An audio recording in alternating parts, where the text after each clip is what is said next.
Picture this. You're 20 years old. You're standing in a rubber plantation in the middle of Vietnam. It is raining so hard you can barely see 10 feet in front of you. The mud is swallowing your boots. Thunder is cracking overhead. And then, through the downpour, you hear it. Movement, hundreds of them, thousands of them, coming straight at you. You have 108 men. They have 2,500. The enemy knows your position. You are surrounded. Your ammunition is running low. And the radio crackles with a voice from headquarters telling you that reinforcements might not make it in time. Most men in that situation would do one thing: run. The Australians of D Company, 6 RAR, did not run. What happened next in that rubber plantation on August 18, 1966, would become one of the most staggering small unit victories in the entire history of modern warfare. A battle so brutal, so outnumbered, and so completely against every military logic that even the Vietnamese soldiers who survived it would later say that they still couldn't understand how they lost.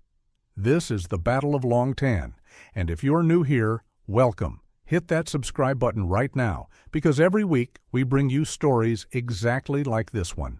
Real battles, real heroes, real history, told the way it deserves to be told. Let's go. To understand why Long Tan matters, you first have to understand what Australia was doing in Vietnam in the first place, because most people outside of Australia either don't know or don't remember. By 1966, the Vietnam War had already been burning for years. The United States was pouring hundreds of thousands of troops into Southeast Asia in a desperate attempt to stop the spread of communism through the region. And under the Southeast Asia Treaty Organization alliance, Australia committed forces alongside the Americans. It wasn't optional, it was political. And it was controversial back home in a way that would echo for decades. The Australian government introduced conscription, the draft, in 1964. Young men were selected by a birthday lottery. If your birthday came up, you were going to Vietnam, whether you wanted to or not. For a country of only 12 million people, the decision to send soldiers to fight a war on the other side of the world, a war that many Australians questioned, was enormous. Protests would eventually fill the streets of Sydney and Melbourne. But in 1966, the men of the 1st Australian Task Force were already on the ground.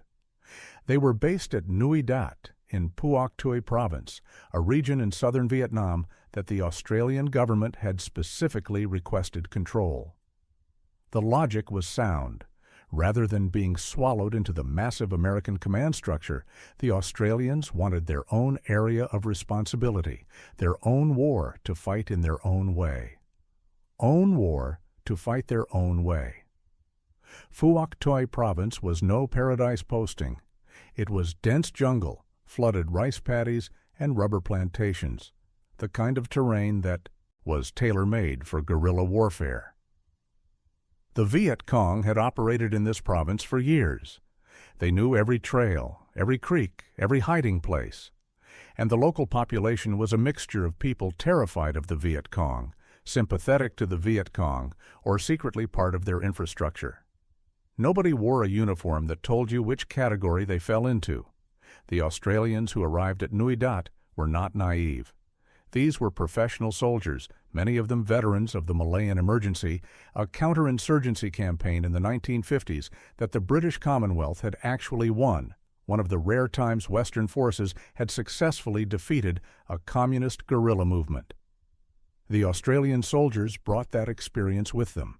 They were aggressive, they were disciplined, and they were proud. The 6th Battalion, Royal Australian Regiment, 6 RAR, arrived in Vietnam in June 1966. Among its companies was Delta Company. These were the men who would stand in the rain at Long Tan 6 weeks later. Delta Company's commander was a 28-year-old officer named Major Harry Smith. Smith was not a man who did things by half measures. He trained his men hard, pushed them relentlessly, and demanded a standard of discipline that some of his soldiers privately complained about. They would later thank him for every single push-up. The Viet Cong operating in Phuoc Tuy province were not the ragged militia that some Western accounts like to portray. The main force units, the D445 Provincial Mobile Battalion and the 275th Regiment of the North Vietnamese Army, were experienced, battle-hardened fighters. They had been killing French soldiers in this same province over a decade earlier. They knew this ground in a way that no foreign soldier ever could. And they had a plan. In August 1966, intelligence reports were warning the Australian commanders at Nui Dat that something was building. The Viet Cong had been observed moving in larger numbers. Weapons and supplies were being moved. There were whispers of an attack being planned against the Australian base itself. On the night of August 16, 1966, those whispers became reality. Mortar rounds began falling on Nui Dat. It wasn't a major assault, it was a probing attack, a test, but it was enough to shake the base and convince the Australian commanders that action was needed. Someone had fired those mortars from somewhere nearby. The question was, where were they, and how many were there? The answer to that question was assigned to Delta Company. On the morning of August 17th, Major Harry Smith received his orders. Take Delta Company out into the surrounding countryside, find where those mortars had come from, and deal with the threat. It was called a search and destroy operation, the bread and butter of the Vietnam War. Go out, find the enemy, kill them, come back. Smith's Delta Company numbered 108 men, 6 platoons, support elements, and his own headquarters section. It was a standard rifle, company in every way. They moved out into the rubber plantations east of Nui Dat. What they were walking toward was a force they could not yet imagine. The Viet Cong had assembled approximately 2,500 men in the Long Tan rubber plantation. 2,500. Some sources place the number higher, closer to 2,000 to 2,500, from the D445 Battalion and the 275th Regiment combined, with additional support elements nearby. This was not a patrol. This was not a probing force. This was an army, and they were waiting. But here is what the Viet Cong commanders did not account for. They had studied the Americans, their reliance on firepower, their tendency to call in airstrikes, and then back off. They believed the Australians would behave the same way. They were about to learn that Australians fight differently. Stay with me, because what happens next in that rubber plantation changes everything. The Long Tan rubber plantation was not a random patch of trees. It was a deliberate landscape, row upon row of Hevea brasiliensis rubber trees, planted in precise military-like lines by the Michelin Company in the colonial era. The trees were mature, their trunks rising 15 to 20 feet before branching, their canopy dense enough to block much of the sky but not the rain. Between the rows, the ground was flat, open, and almost park-like under normal conditions. Under the monsoon rain of August 18, 1966, it was something else entirely. The rain that fell that afternoon was not the kind you experience at home. This was a tropical monsoon downpour, the kind that makes it genuinely difficult to breathe if you look up. Visibility dropped to meters. The noise of the rain on the rubber leaves was so loud that soldiers later described having to shout directly into someone's ear to be heard. The ground turned to slick red mud, weapons jammed, boots disintegrated. And yet the men of Delta Company pushed forward. On the morning of August 18th, 2 of Delta Company's platoons, 11 Platoon and 12 Platoon, had been moving through the plantation since first light, following trails left by the Viet Cong mortar teams. They found evidence of recent occupation, abandoned equipment, disturbed earth, and the remnants of campsites. Whoever had been here had left in a hurry. That should have been the first warning sign. You don't abandon a campsite in a hurry unless something is wrong, unless you are moving to a better position, setting up a kill zone, or arranging an ambush. But in the fog of war, these signs are easy to misread as victory. The enemy was running. They were on the right track. At around 3:15 in the afternoon, 11 Platoon, commanded by 2nd Lieutenant Gordon Sharp, made contact. It started with a few shots from the tree line. A small group of Viet Cong, maybe 10 or 15 men, firing from the plantation edge. Standard procedure: suppress, move, maneuver. Sharp's platoon returned fire. The Viet Cong started to fall back. And that is exactly what the Viet Cong commanders wanted them to think. Because as 11 Platoon pushed forward, pursuing what appeared to be a retreating enemy, the ground around them began to change. More firing from the flanks, then more, then more. The Viet Cong were not retreating. The initial contact was bait, and Delta Company had walked into the trap. Within minutes, 11 Platoon was engaged on 3 sides. What had begun as a brief contact with a small group had exploded into a full-scale assault by hundreds of enemy fighters. Sharp radioed back to Smith. They were in heavy contact, very heavy. Smith moved immediately.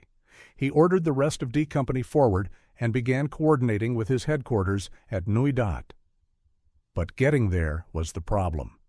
D Company was spread over several hundred meters of plantation, moving through rain so heavy that the radio signals were degrading, and the enemy was already trying to cut off his platoons from each other. The Viet Cong commander's plan was elegant in its brutality. Send a small force to make contact and draw the Australians in. Then hit them from all sides with the full weight of the regiment. Overwhelm them before they can call for help. Destroy the company as a fighting unit. Then use that victory, the annihilation of an entire Australian rifle company, as propaganda, as proof that the Australians could be beaten, as the beginning of a push to overrun Nui Dat itself. It was a sound plan. It had worked before against other forces. What the VC commander did not fully accounted for was Australian artillery. Nui Dat had a battery of 105 mm howitzers, the 161 battery, Royal New Zealand Artillery. In Vietnam, Australians and New Zealanders once again fought side by side. It was the continuation of an old bond, the Anzac tradition, first forged in the fires of Gallipoli half a century earlier. These gunners were among the best-trained field artillerymen in the entire Allied force. The moment Smith understood the scale of what he was facing, he did 2 things simultaneously. He pulled his platoons into a tighter defensive perimeter, trying to concentrate his men rather than have them scattered and isolated, and he called in artillery. The first shells from 161 battery arrived within minutes, and they were devastating. But here is the terrifying part. Even with artillery firing, even with shells landing among the advancing VC formations, the enemy kept coming. The VC commanders had accepted that they would take casualties from artillery. They had calculated that if they could get close enough to the Australians within 50 to 100 meters, the artillery would have to stop firing for fear of hitting friendly troops. It was a race. The VC were trying to close the distance before the artillery could break their formations, and they were sending wave after wave of men to do it. For the soldiers of Delta Company, the next 2 hours would be unlike anything in their training, anything in their nightmares. 11 Platoon was about to be cut off, completely surrounded. With their commander, Gordon Sharp was making decisions that would define who he was as a soldier and a human being. What happens to Sharp's platoon in the next 40 minutes is one of the most harrowing stories of the entire Vietnam War. Gordon Sharp was 23 years old. He had 19 men with him when the full weight of the VC assault hit 11 Platoon. 19 men, their SLR rifles, the L1A1 self-loading rifle, the standard Australian infantry weapon of the era, and whatever ammunition they carried on their backs, against hundreds. The self-loading rifle was a semi-automatic weapon firing 7.62 mm NATO rounds. It was accurate, powerful, and in the hands of a trained Australian soldier, it was lethal. But it was one man, one trigger pull, one round at a time. The VC were armed with AK-47s on full automatic, a spray of lead with every squeeze. The mathematics were simple and terrible. Sharp set his men into a tight perimeter among the rubber trees. He positioned his 2 machine gunners, armed with M60 general-purpose machine guns, at the most likely approach angles. He ordered his men to pick their shots, not panic fire, and conserve ammunition. And he kept talking on the radio to Smith, calling out his position, his casualty count, the direction the enemy was coming from. The VC hit them from the east first. Sharp's men cut them down, then from the north. They held. Then, from multiple directions simultaneously, coordinated assault waves using the rubber tree rows as channels, running straight down the lanes between the trees toward the Australian perimeter. And here is something that the history books sometimes skim over, but which every veteran who was there remembers. The VC were brave. These were not conscripted men firing randomly from cover. These were trained soldiers advancing in the face of withering fire, following their orders, maintaining their unit cohesion even as men fell around them. The reason Long Tan was so deadly was precisely that both sides were good. The Australians were fighting an enemy that knew what they were doing, but the Australians were better. The discipline that Harry Smith had drilled into Delta Company, the relentless training, the endless repetition of fire and movement, the requirement to shoot accurately under pressure, was now manifesting as something extraordinary. In the middle of a monsoon, surrounded by thousands of enemies, 11 Platoon was maintaining aimed fire. They were not spraying rounds wildly into the rain. They were identifying targets and dropping them. The ground in front of 11 Platoon's perimeter began to fill with enemy dead. But the cost was rising too. Men in Sharp's platoon were being hit. Wounded soldiers were being dragged into the center of the perimeter. The platoon medic, Private Joe Doyle, was moving from man to man under fire, dressing wounds, keeping people in the fight. And then it got worse. The VC, recognizing that frontal assaults were not breaking the perimeter, began to work around the flanks. They were trying to envelop the platoon, to get behind them, to encircle them completely, to cut them off from any possibility of relief. Sharp called Smith on the radio. His voice was calm. Veterans later described how some men, under extreme stress, become almost eerily calm, their voices dropping to a near monotone as their training takes over. Sharp reported his situation. He gave his grid reference. He requested artillery as close as possible.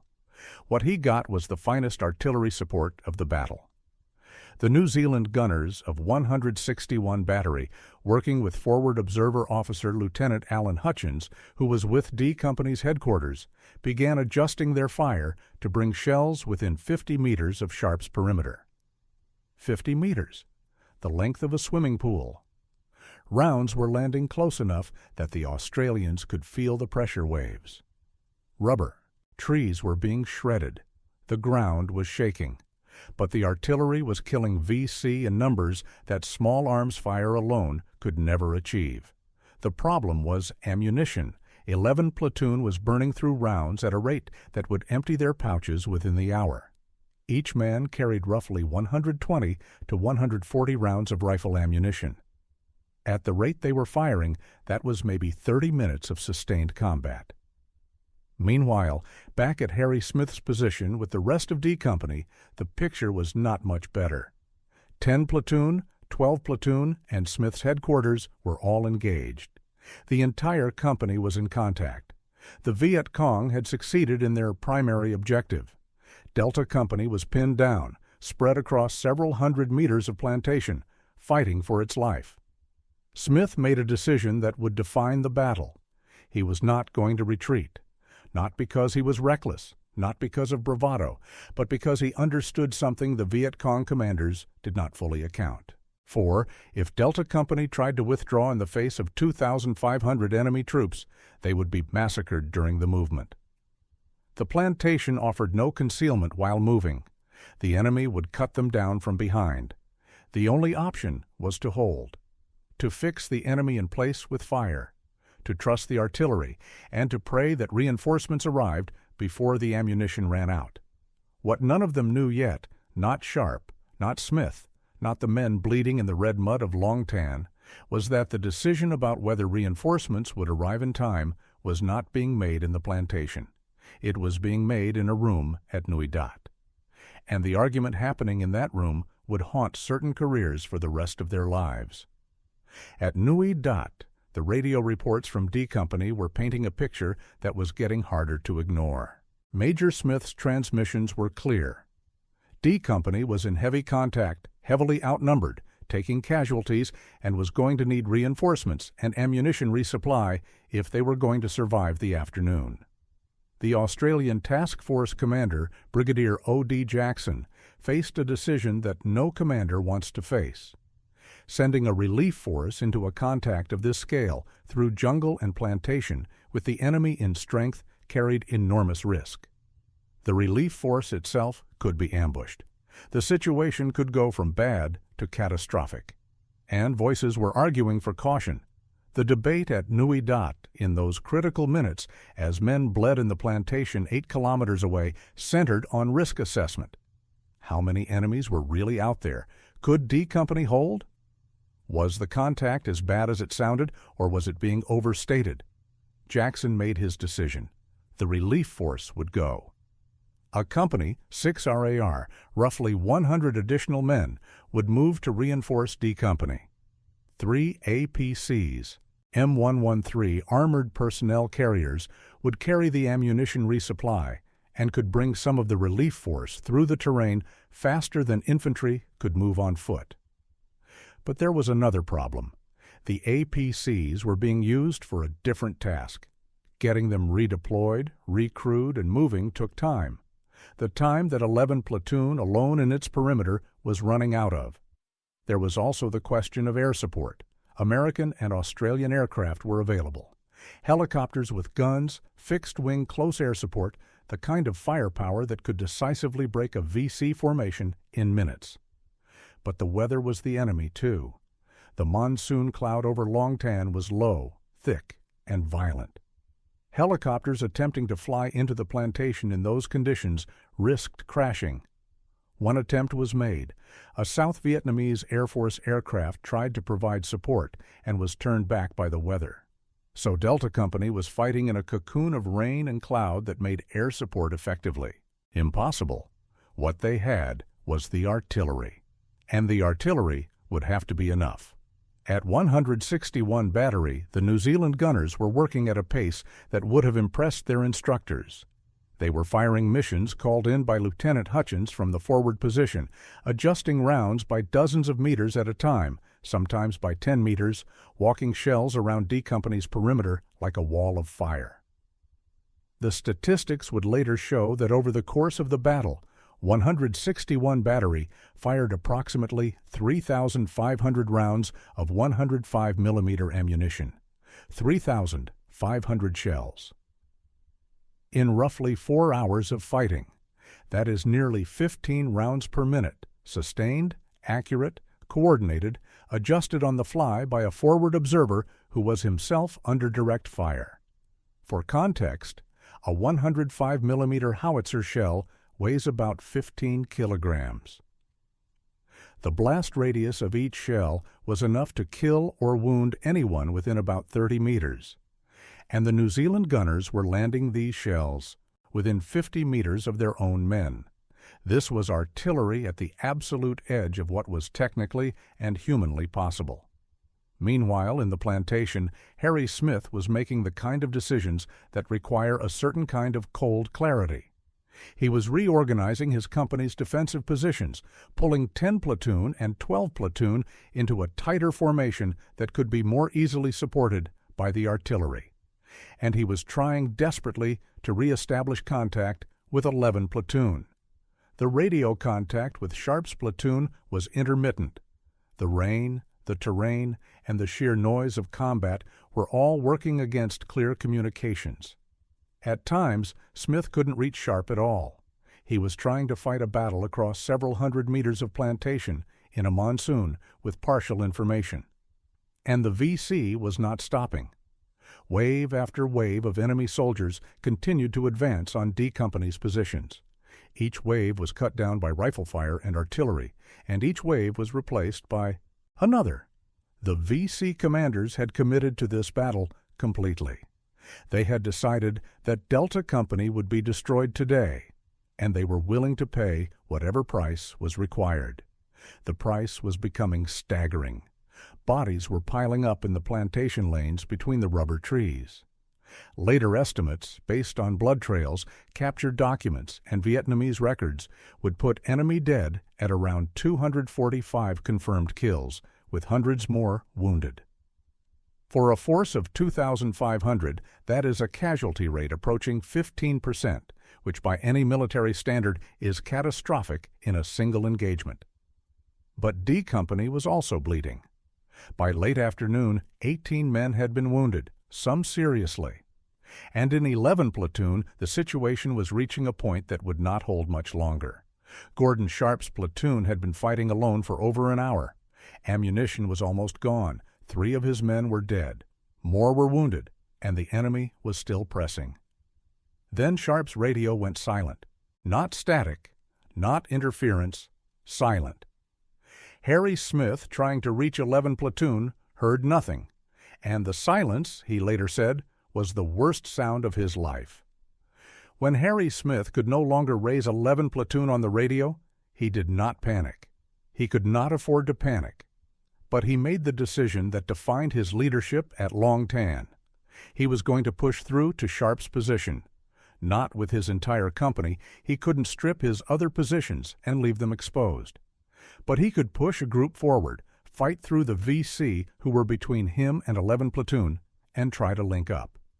At the same time, Smith called Nui Dat again. His message was unambiguous. If reinforcements and ammunition did not arrive in the next 30 to 45 minutes, D Company would be overrun. He wasn't exaggerating, he wasn't requesting. He was reporting a fact. Back at Nui Dat, the message landed with the weight it deserved. The APC's 3M1-13 armored personnel carriers from the 1st APC Squadron were being loaded with ammunition resupply. A Company 6 RAR was mounting up. They would move as fast as the terrain allowed. But 8 kilometers through the Vietnamese bush in monsoon conditions, with an unknown enemy force potentially sitting astride the route, they had to move carefully. An ambush on the relief column would be a disaster layered on top of a disaster. On the plantation, time was compressing as it does under fire. Each minute felt like 10. Each magazine emptied too fast. Each wave of VC that came through the rubber trees seemed larger than the last. And then something happened that almost no one who wasn't there expected. 11 Platoon's radio hadn't gone silent because Sharp was dead. It had gone silent because the radio had been shot. The handset, carried by Sharp's radio operator, had taken a round. The operator, with extraordinary calm, had kept his hand on the now useless handset, trying to squeeze out any transmission, any signal that would tell Smith they were still alive. Sharp himself had been wounded. Not fatally, not yet, but badly enough that his movement was compromised. He was still commanding, still directing fire, still making the decisions that were keeping his platoon alive. The men of 11 Platoon were now fighting with bayonets fixed on their rifles. Not because it was dramatic, not because of some romantic notion of close-quarter combat, but because the VC had gotten close enough, in places where the rifle's minimum aiming distance was almost irrelevant. They were fighting at the distance you fight in a hallway. And the Australians were holding. Let that sit with you for a moment. 19 men, now fewer, with casualties mounting, were holding a perimeter against hundreds of attackers. In a tropical monsoon, with bayonets fixed, with ammo running to nothing. The SLR rifle, for all its virtues, had one notable property in situations like this. Fixed with its L1A1 spike bayonet, it was a formidable close combat weapon. Australian infantry training of the era placed significant emphasis on bayonet fighting, a tradition inherited from the 2 world wars. The men of 11 Platoon had not forgotten that training. The VC who came through the final ring of trees in those desperate minutes found something they had not expected. Australians who were not surrendering, not retreating, not even slowing down. Meanwhile, Harry Smith's move toward 11 Platoon's position was grinding through the VC formations between them. It was not a clean fighting advance. It was brutal, close, costly work, pushing through enemy fighters who contested every meter of plantation lane.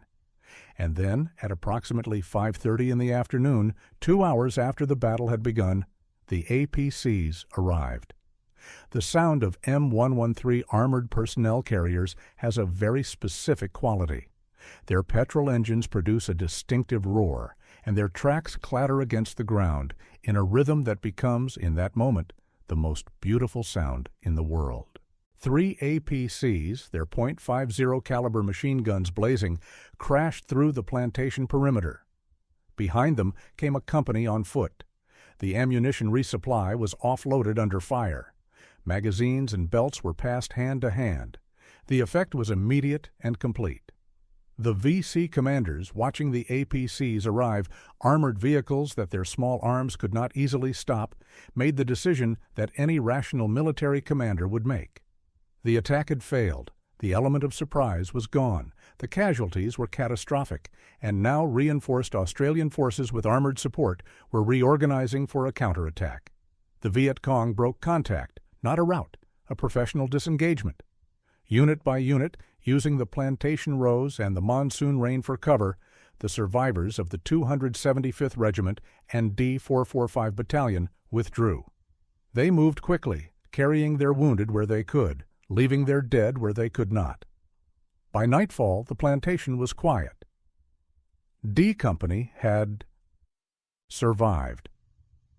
But the silence that fell over Long Tan after the last shot was not the silence of victory. It was the silence of shock, the silence of men who had looked into the abyss and come back. What they found when they finally reached 11 Platoon's position, what Smith saw when his men pushed through those final meters of plantation, it was something he would carry for the rest of his life. When the Australians reached 11 Platoon's perimeter at dusk, they found something that took them a moment to process. The ground within and around that small perimeter, a roughly circular area, perhaps 40 meters across, was layered with the dead. The Australian died, too. 3 soldiers from 11 Platoon had been killed, and several others were seriously wounded. Gordon Sharp, wounded and exhausted, was still on his feet. His men, some of them barely 20 years old, were sitting or lying in the mud, weapons still in hand, staring at nothing. Around them, in every direction, stretching back. Through the plantation lanes, as far as the eye could see in the fading light, lay enemy dead, hundreds of them. The Battle of Long Tan, in total, cost the Delta Company 18 dead and 24 wounded. Out of 108 men, that is a casualty rate of almost 40%, devastating by any measure. But on the other side, the VC lost an estimated 245 confirmed dead. Confirmed, meaning bodies found and counted. Blood trails, abandoned equipment, and post-battle intelligence suggested the total VC casualties, including wounded, may have been 3 to 4 times that number. The 275th Regiment, one of the finest communist units in the region, was effectively destroyed as a combat formation. It would take them years to rebuild. For the 24 Australians and New Zealanders who died at Long Tan, because New Zealand casualties were suffered as well, every name deserves to be spoken. But what this battle proved in numbers that could not be argued with was this: 108 men with artillery support, fighting from disciplined defensive positions, had defeated 2,500. The ratio defies belief. But the bodies in the plantation were real. In the days after the battle, Australian forces swept the area. They found extraordinary quantities of abandoned equipment, weapons, ammunition, medical supplies, documents. The documents were particularly valuable. They revealed the intended scope of the VC operation. Long Tan had not simply been a random contact. The VC plan had been to destroy D Company and then, emboldened by that victory, push on to attack Nui Dat itself. The Australian base, with its artillery and its aircraft and its stockpiles of equipment, was the strategic prize. D Company, by standing and fighting in that plantation, had not just saved themselves. They had potentially saved the entire 1st Australian Task Force.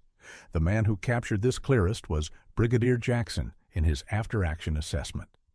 D Company, he wrote, had encountered a force so large that the engagement should, by any reasonable analysis, have resulted in the complete destruction of the Australian Company.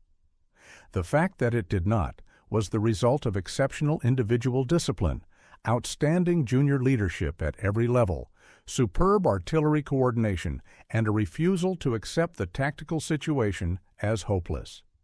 He was being measured and professional about it. What he meant was, these men were extraordinary. Harry Smith, who would be awarded the Military Cross for his leadership, said afterwards that the key to D Company's survival was the artillery. Without the New Zealand gunners of 161 Battery, he said, there was no version of the story where D Company survived.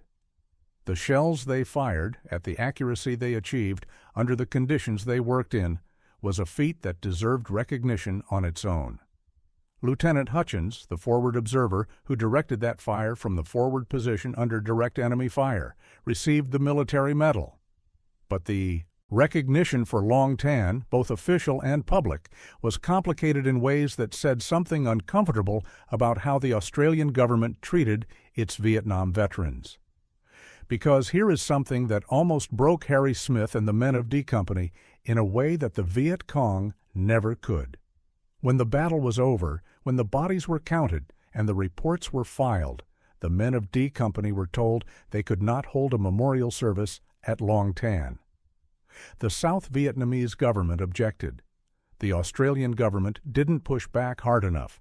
And for years, decades, the battle that these men had fought and survived was treated with a silence that bordered on shame.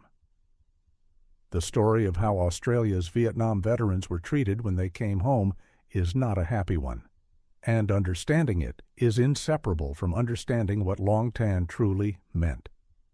The men of D Company came home in 1967 to something they were not prepared for. Not parades, not recognition, not the grateful handshakes and civic ceremonies that their fathers, the men who had fought in World War II, had received. They came home to silence, or worse, to hostility. Australia in the late 1960s was convulsed by the same anti-war movement that was tearing through the United States and across the Western world. The Vietnam War was unpopular. The conscription lottery was deeply unpopular. And the soldiers who had fought in that war, particularly the conscripts who had been drafted rather than volunteering, found themselves in an impossible position. They had not chosen to go. The government had sent them. They had done their duty under extraordinary circumstances, and they had fought with extraordinary honor. And they came home to be told in ways subtle and not so subtle that their service was embarrassing, that the war they had fought was wrong, and that by fighting it they were somehow complicit. Veterans were advised in some cases not to wear their uniforms in public, not because of any formal policy, but because of the social climate. Men who had been under fire at Long Tan, who had watched their friends die in a rubber plantation on the other side of the world, were being treated with contempt by some of their own countrymen. The trauma ran deep. Post-traumatic stress disorder was not yet a recognized diagnosis in the late 1960s. It was called many things: shell shock, combat fatigue, battle nerves, and it was largely treated with the same solution that had always been applied to soldiers with psychological wounds: silence and toughness. Get on with it, don't talk about it. For many Long Tan veterans, getting on with it meant carrying the weight of what they had survived for years without any outlet, any recognition, or any support. Harry Smith himself became a passionate advocate for the recognition of Long Tan and for the proper acknowledgement of all Australian Vietnam veterans. He did not give up. He wrote, he spoke, he lobbied, and he appeared before government committees. He was not always diplomatic about it, but he was relentless. The battle for recognition was almost as long as the war itself. It was not until 1987, 21 years after Long Tan, that Australia held its first Welcome Home parade for Vietnam veterans. 21 years. In Sydney, the march drew a crowd of hundreds of thousands of Australians who lined the streets to finally, belatedly, say thank you. Veterans who had not spoken about their service in decades marched in that parade, weeping openly. The recognition of Long Tan specifically took even longer. For years, the Australian government resisted granting the battle the unit citation it deserved, on the grounds that the criteria for such citations had not existed at the time of the battle. This argument, technically accurate but morally hollow, frustrated advocates for decades. In 1999, the battle honor Long Tan was formally awarded to 6 RAR. In 2008, the individual soldier's right to wear battle clasps. Recognizing Long Tan was finally confirmed after years of bureaucratic obstruction. And through all of this, the veterans of Long Tan kept returning to that plantation. Every 5 years, a delegation of Australian veterans would travel to Vietnam and hold a memorial service at the site of the battle. Sometimes the Vietnamese government allowed it, sometimes they didn't. The politics of reconciliation are always complicated when one side won and the other did not. But something remarkable happened over time. The Vietnamese, including veterans of the NVA and VC forces who had fought at Long Tan, began to engage with the Australians, not out of resentment, but out of a soldier's recognition of another soldier's experience. The men who had tried to kill each other in that plantation in 1966 met, shook hands, and talked. There is something profound in that. 2 old men, one in a bush hat and one in a pith helmet, sitting across a table in a village outside of what used to be called Phuocs, Thai province, trying to find words for something that neither language has a word for. But this story, the story of Long Tan, doesn't end with politics or parades or reconciliation.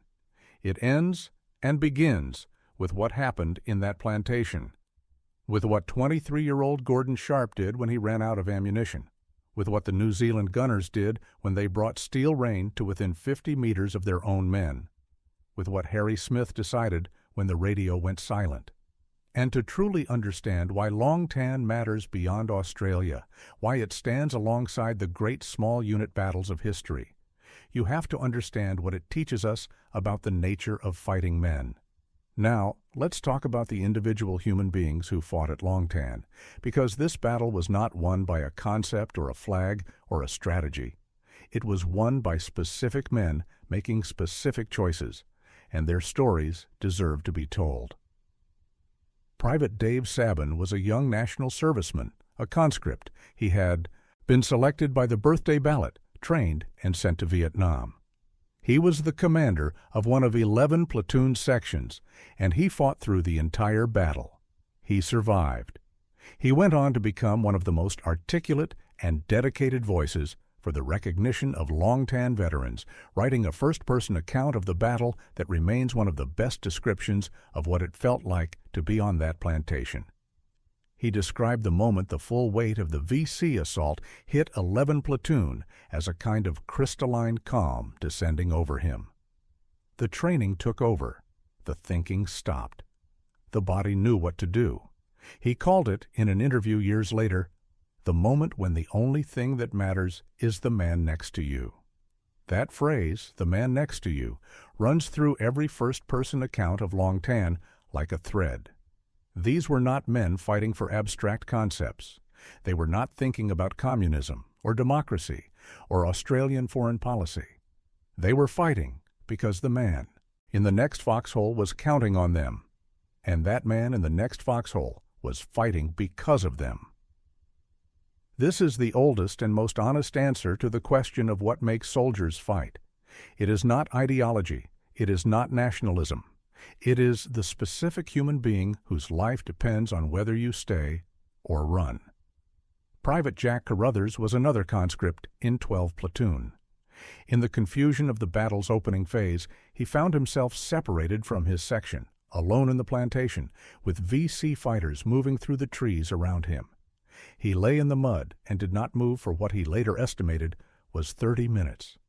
He described counting the legs of the enemy soldiers passing within meters of him, listening to them speak in Vietnamese, unable to fire for fear of giving away his position. When the contact around him shifted and he was able to move, he navigated back to his platoon by sound, identifying the specific crack of Australian SLR rifles against the different signature of AK-47 fire. He found his platoon and rejoined the fight. These individual stories are not exceptional. They are representative.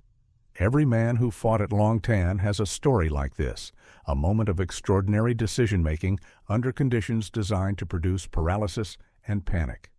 What is remarkable is not that a few heroes rose above the crisis. What is remarkable is that 108 men, acting as a unit, maintained the discipline and the will to fight for 4 hours against 2,500 enemies in a monsoon. And central to making that possible, beyond the artillery, beyond the leadership, beyond the individual courage, was a weapon that deserves special mention: the L1A1SLR rifle. This weapon, the standard Australian infantry rifle of the Vietnam era, was semi-automatic, 1 round per trigger pull compared to the AK-47's full automatic capability. This sounds like a disadvantage. In the hands of an undisciplined soldier, it is. In the hands of a trained Australian rifleman, it was a feature, not a bug. The AK-47 is designed for suppression and volume of fire.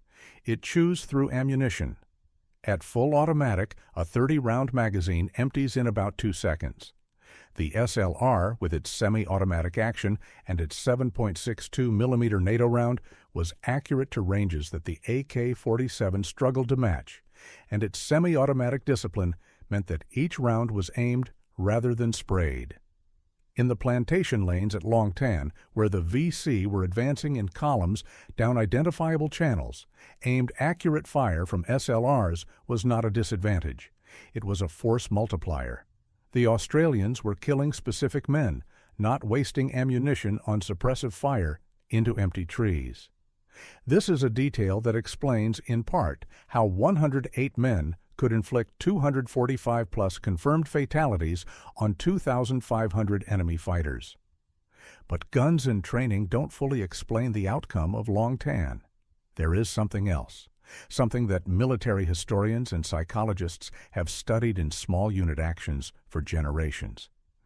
It is what the Australians knew about themselves.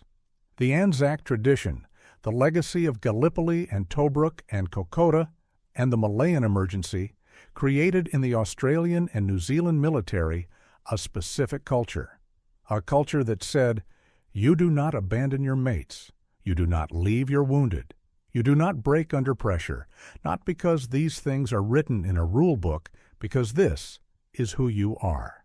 At Long Tan, that culture became a tactical advantage. The VC commanders had studied Western armies. They had learned that Western forces, when sufficiently outnumbered and taking casualties, would call in air support and pull back. They had not fully accounted for an army that would consider pulling back a personal insult.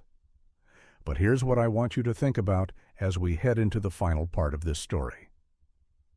Long Tan was not unique in Australian military history.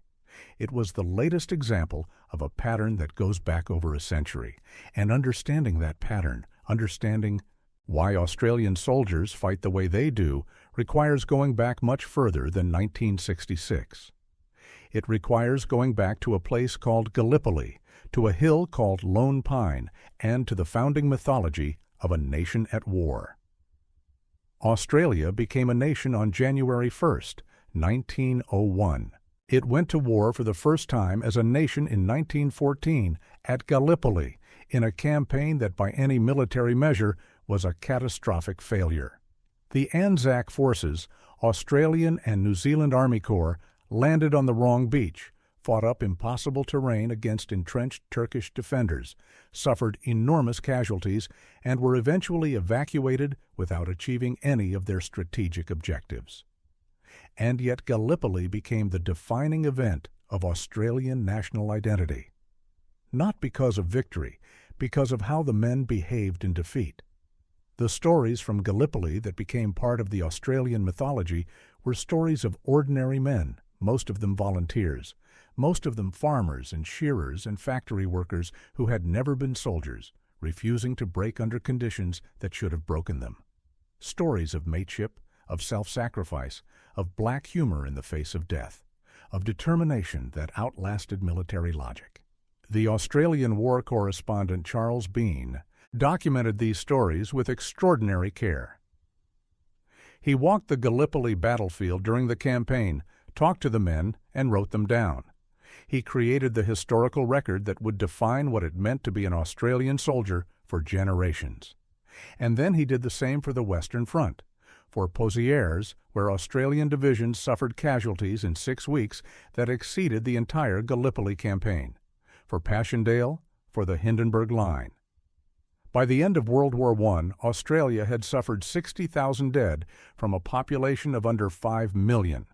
Per capita, this was one of the highest casualty rates of any nation in the war.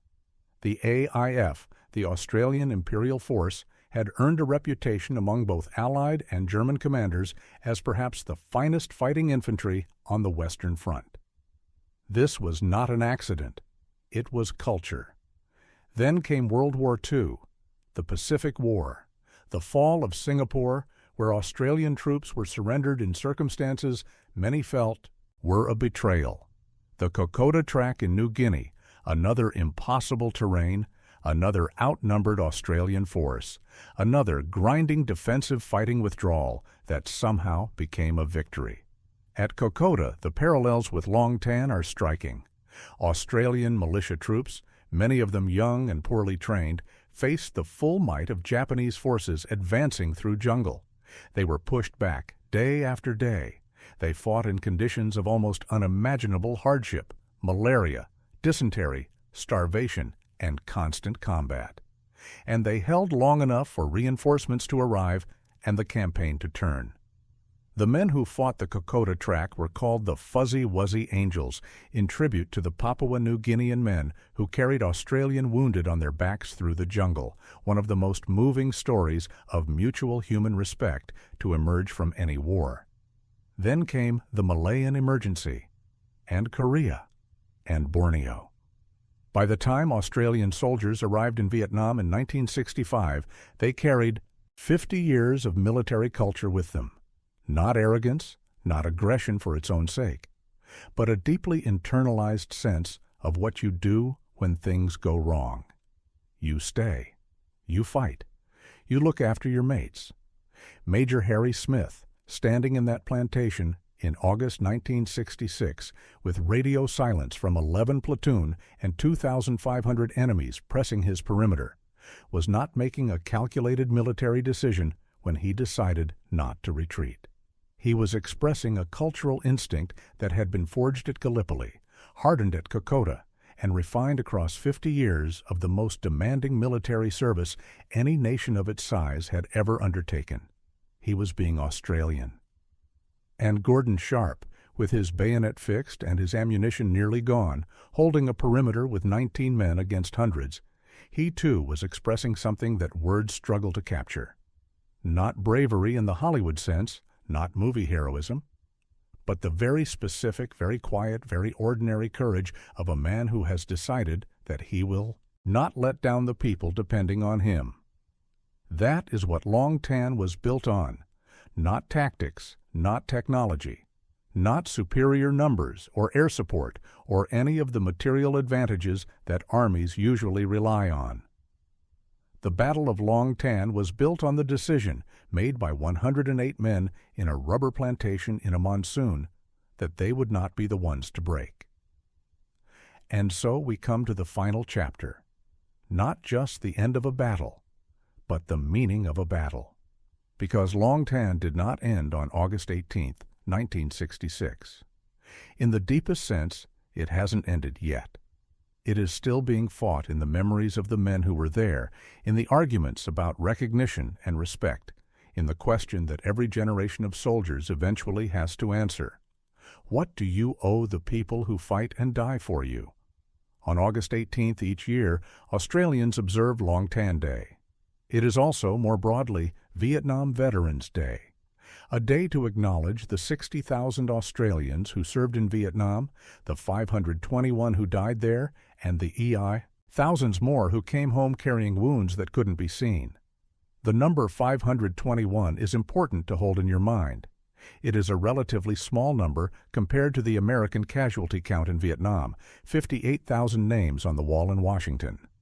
But proportionally, for a country of 12 million people, it represents an enormous commitment. And the suffering of those who came home, the untreated PTSD, the broken marriages, the substance abuse, the suicides in the years after the war, represents a cost that no official figure fully captures. Long Tan's significance in the context of that suffering is complex. On one hand, it is a story of remarkable military achievement, and the Australians who fought there deserve to have that achievement recognized unreservedly. They held. They won.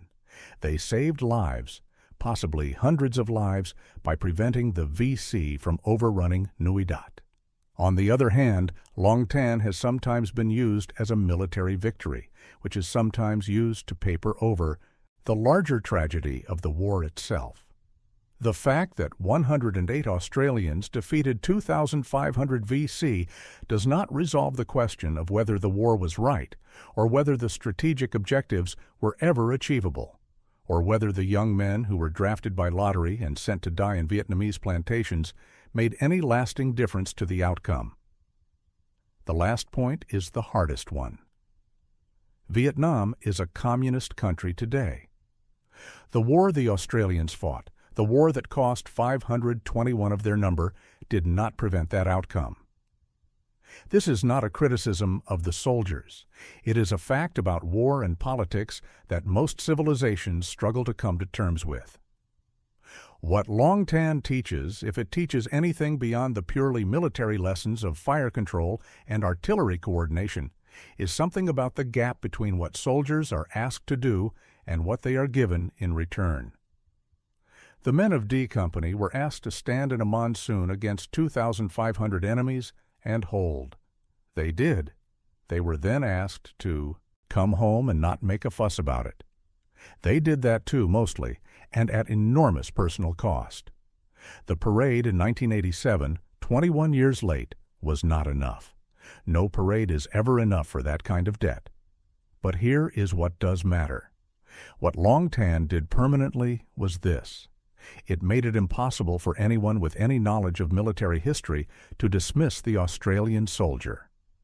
The Viet Cong laughed at the small Australian force in Phuoc Toi province. They called the Australians inferior to the Americans, easier targets, less aggressive, less capable. After Long Tan, nobody said that again.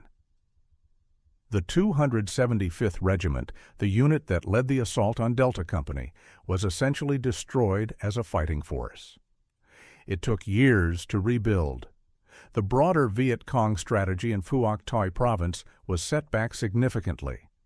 And in the internal documents captured after the battle, the VC commander's assessments of Australian forces changed dramatically, where before they had written of the Australians as manageable, as a force that would behave like the Americans and call in air support and pull back, they now wrote of Australians as a force to be approached with extreme caution, a force that would stand and fight regardless of the odds, a force that was most dangerous precisely when they appeared most vulnerable.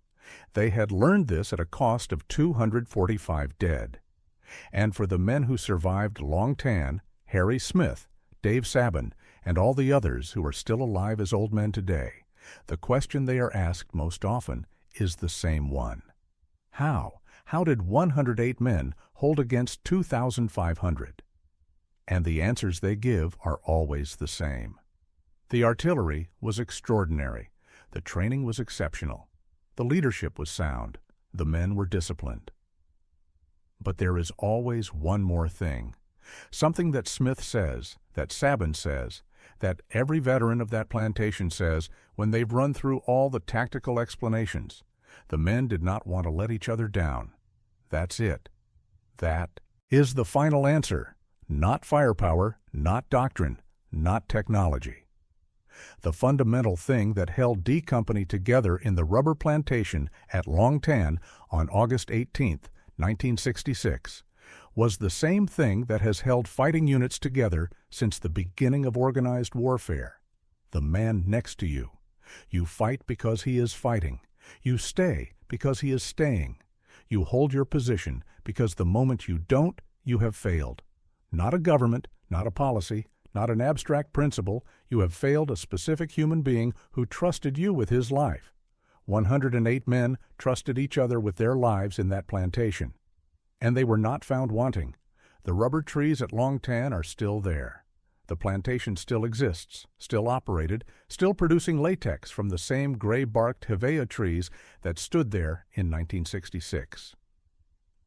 In 1998, a cross was erected at the battle site by Australian veterans, a simple metal cross standing among the trees.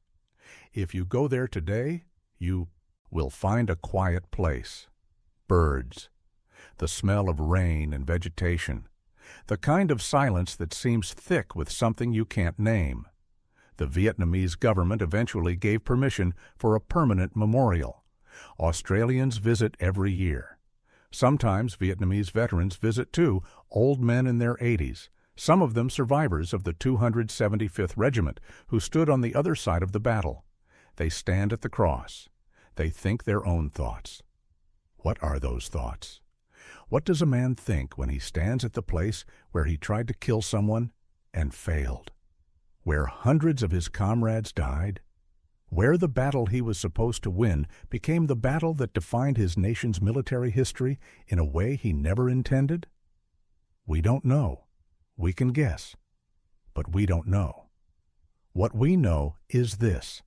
Long Tan happened. 18 Australians and New Zealanders died. 245 Vietnamese died. Hundreds more on both sides carried the wound of it for the rest of their lives. And in a rubber plantation in southern Vietnam, on a rainy afternoon in August 1966, 108 men decided that they were not going to stop fighting. They didn't. And history, for once, was watching.